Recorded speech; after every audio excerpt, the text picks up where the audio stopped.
નમસ્કાર ભક્ત મિત્રો, આજે નવરાત્રિનો 5મો દિવસ એટલે કે માતા સ્કંદ માતાનો દિવસ. આજના આ દિવસે સિંગર અને એન્કર આ વિડીયોને ખાસ જોજો. શું ઉપાય કરવાથી સિંગર અને એન્કરને ખૂબ જ લાભ થાય છે?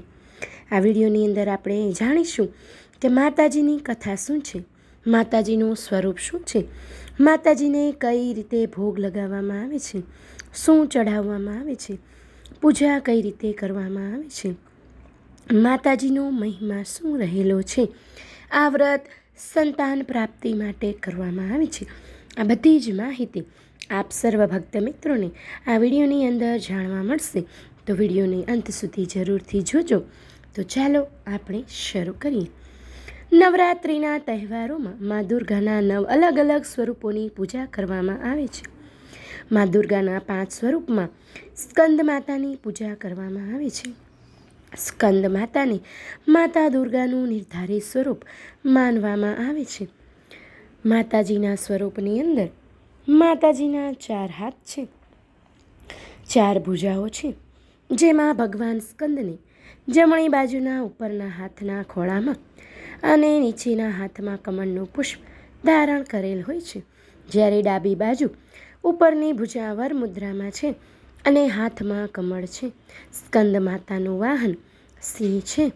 માતાજીની પૂજા અને ભોગ. સવારે સ્નાન કર્યા પછી સ્વચ્છ કપડાં પહેરો, સ્કંદ માતાની મૂર્તિની પૂજા સ્થાન પર સ્થાપિત કરો. તે પછી પૂજાની શરૂઆત કરો. માતાની મૂર્તિને ગંગાજળથી શુદ્ધ કરો. પછી ફૂલ ચડાવો, મીઠાઈઓ અને 5 પ્રકારના ફળ ચડાવો. તેમાં 6 એલચીનો પણ સમાવેશ કરો. કળશને પાણીથી ભરો અને કેટલાક સિક્કા એની અંદર મૂકો અને પછી પૂજાનું વ્રત લો. સ્કંદ માતાને રોલી કુમકુમ લગાવો, માતાજીની આરતી કરો અને મંત્રનો જાપ કરો. હવે આપણે જાણીશું માતા સ્કંદ માતાજીની કથા.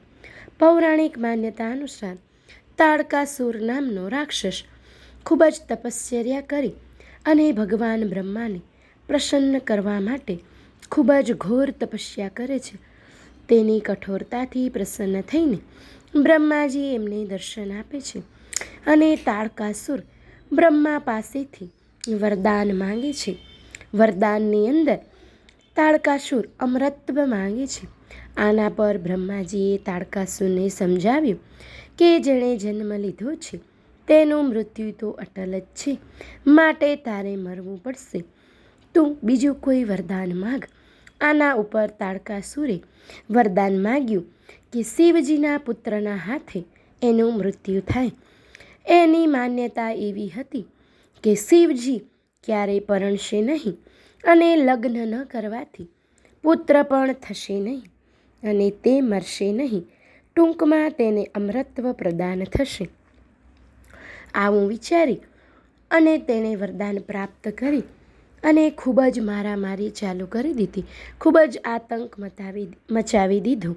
એના આતંકથી પરેશાન થઈને દેવતાઓએ શિવજીને પ્રસન્ન કર્યા અને શિવજીને મનાવ્યા કે તે દેવી પાર્વતી સાથે લગ્ન કરે. ત્યાર પછી કાર્તિકેય ભગવાનની ઉત્પત્તિ થાય છે અને આ કાર્તિકેય ભગવાન એ તાડકાસુરનો વધ કરે છે. ભગવાન સ્કંદ એટલે કે કાર્તિકેયની માતા હોવાને કારણે તેમને સ્કંદ માતા કહેવામાં આવે છે. પુરાણોમાં કુમાર અને શક્તિના નામે સ્કંદ માતાના મહિમાનું વર્ણન કરેલ છે. હવે જાણીશું સંતાન પ્રાપ્તિ માટે મા સ્કંદ માતાની પૂજા. જે લોકોએ સંતાન પ્રાપ્તિ માટે માતા સ્કંદ માતાની પૂજા કરવી હોય તેમણે નવરાત્રિની 5મી તારીખે માતાના ખોળામાં સિંદૂર, લાલ બંગડી, લાલ બિંદી અને લાલ ફૂલ અર્પણ કરવા જોઈએ. એક લાલ વસ્ત્રમાં લાલ ચોખા કરીને માના ખોળામાં અર્પણ કરવા જોઈએ.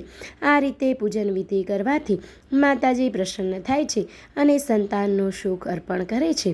કુમાર કાર્તિકેયની રક્ષા માટે જ્યારે માતા પાર્વતી ક્રોધમાં આદિશક્તિના રૂપમાં પ્રગટ થયા તો ઇન્દ્ર ભયથી ધ્રુજવા લાગ્યા. ઇન્દ્ર પોતાનો જીવ બચાવવા માટે દેવીની ક્ષમા માંગવા લાગ્યા.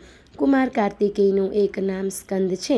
તેથી માતાજીની ઉજવણી કરવા માટે ઇન્દ્ર દેવતાઓ સાથે સ્કંદ માતા નામની દેવીની સ્તુતિ કરવા લાગ્યા અને આ સ્વરૂપમાં તેમની પૂજા કરી. આ સમયથી દેવી તેમના 5મા સ્વરૂપમાં સ્કંદ માતા તરીકે ઓળખાવા લાગ્યા અને નવરાત્રિના 5મા દિવસે તેમની પૂજાનો નિયમ નક્કી કરવામાં આવ્યો. કુમાર કાર્તિકેયને પ્રસન્ન કરવા ખૂબ જ જરૂરી છે.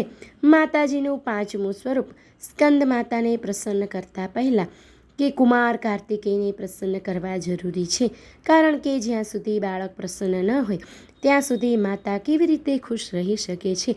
તેથી 5મી તિથિ પર 5 વર્ષથી 5 કુંવારિકા અને કુમારને ખીર અને મીઠાઈ ખવડાવવી જોઈએ. બાળકીઓને શૃંગારના પ્રસાધનો આપવા જોઈએ. હવે આપણે જાણીશું કે સિંગર અને એન્કરને કઈ રીતે લાભ થાય છે, શું ઉપાય કરવો જોઈએ.